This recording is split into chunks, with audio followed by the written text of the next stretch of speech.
These weightlifting complexes will have you suplexing your opponents on their head. And I'm not exaggerating. If you get damn strong in these movements, you'll be able to move pretty much anyone. Now, these are relatively complex movements, so you likely have to have some form of weightlifting background. By weightlifting, I mean Olympic weightlifting. But if you are familiar with some of the lifts, then these will be gold. Now, even if you don't have a weightlifting background, a couple of the complexes in here will be relatively easy enough for you to do if you just have a basic lifting background.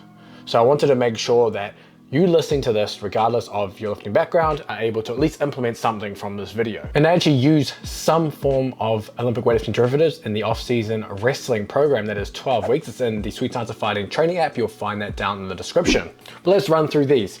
The first weightlifting complex. It is a hip snatch high pull plus hip power snatch. What I like about this particular complex is it's more, I guess you could class it more quote unquote rate of force development based, as in you're having to produce force much more quickly than other weightlifting derivatives because you're having to pull it from the hip. So it's a little speedier. Now you can still move relatively heavy loads doing this. You can get pretty close to your power snatch max just from your hip. What's nice is the hip snatch high pull kind of primes you, or at least gets you in the groove for when you're going to do that hip power snatch. Now, most importantly, when you do this, don't throw the hips backwards. That's probably one of the biggest mistakes people make when they come into weightlifting, is they think it's almost like a deadlift or a Romanian deadlift where the hips go back. For this particular one, the hips go straight down. Think about you have a rope attached to your tailbone that's pulling you straight down, and that is kind of the position you want to be in when you're doing that little dip to be able to get that high pull and then eventually the power snatch. Now, once you're really good at it, you can actually kind of go continuous between the movements. If you are kind of new and feeling it out, kind of do one rep, have a quick break, do another rep, etc. Obviously, you're going to move more load when you can do it continuously. As always, with movements like these, if you're doing higher rep complexes, use straps, especially for snatch grip work. Now, typically for this one, I like to do 2+1, meaning you do 2 hip snatch high pulls and then 1 hip power snatch. Now, you can obviously play around with this, but that just seems to be the sweet spot with this exercise. You can even reverse it and do 1 hip snatch high pull and 2 hip power snatches, but you will be reducing the load that you can use with the exercise. So just bear in mind that depending on the ratios you use will dictate how much load you can actually use on exercise. So let's move on to complex number 2, and probably one that anyone watching this can do and start implementing right away. It's actually my wife's favorite one, who's a professional Olympic weightlifter, and that is a snatch pull plus snatch Romanian deadlift.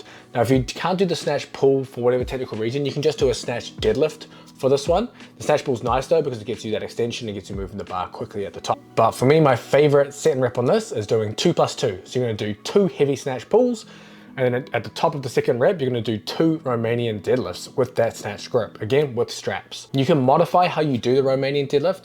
For example, in the video that you're seeing at the moment, you'll see that I do the Romanian deadlift with a little more knee bend because I was actually doing it to transfer better for my snatch work. But you can do it with straighter legs as well, so you can get more load on the hamstrings and more stretch. If you wanted to be absolutely brutal, maybe you are further away in an off season, you wanted to do, I guess, more complex work for building mass, you could definitely bump this up to something like 3+3, or even doing something like 2+4.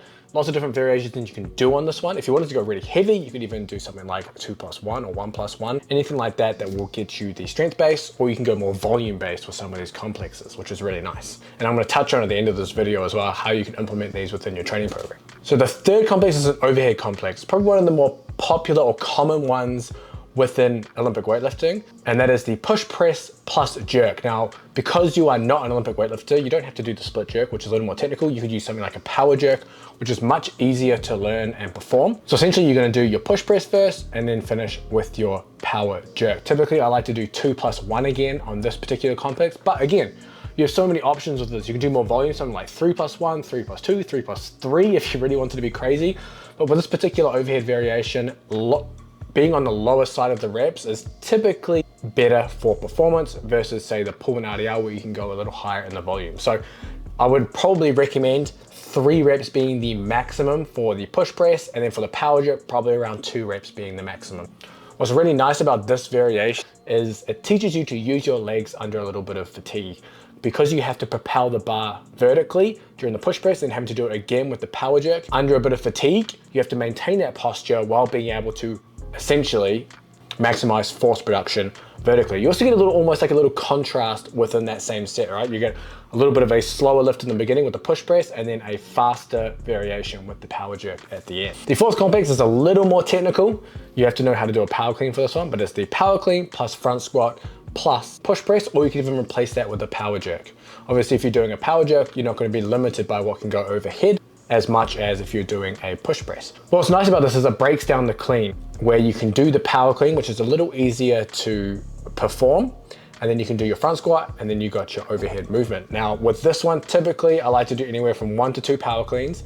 In the front squat, you can do anywhere from 1 to 3, and in the overhead movement, you can do anywhere from 1 to, I mean, you could go 3, but typically you're going probably 1 to 2, because the more reps you're going to do on the overhead, the less load you're going to be able to use, and then it kind of makes the power clean and front squat not as effective. This is a good little full body movement, especially you can use in the early off season, almost as like a quote unquote work capacity style complex, kind of get you ready to be able to do more work further down the line and still build strength within this complex. My final one is one you can use with the snatch or the clean variation, so I wanted to give you this one as well.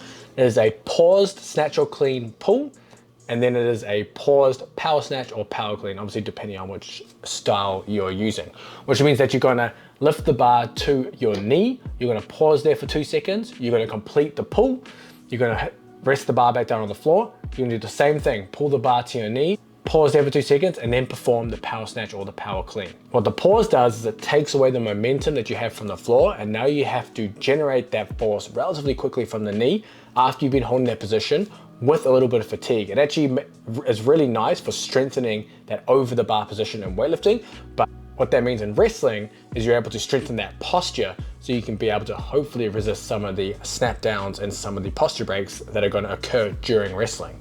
It's also going to give you a wickedly strong posterior, lower back, glutes, hamstrings, everything there, so you're able to absolutely just rip someone off the floor.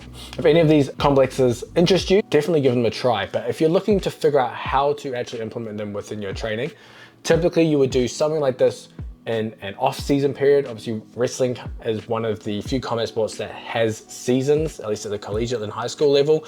Obviously, outside of that, there isn't much going on, but even if you're just a jiu-jitsu player or grappler, these will work very well for you. If you're going through some kind of preparatory block or you're coming back to training, this is where these fit really, really well. Essentially, you get a good blend of quote unquote fitness along with your strength and size work. Within the program itself, you would typically do these first in the session.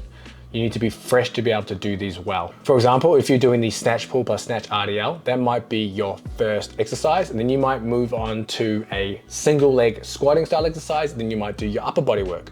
Or the snatch pull plus snatch RDL might be your only lower body work for that day, and then you have the rest of your upper body work and maybe some core grip carry kind of work at the end. And then the following day or day 2 could be the push press power jerk, so you're getting more of the upper body overhead work at the start of that session, and then you might be going to more squat variations.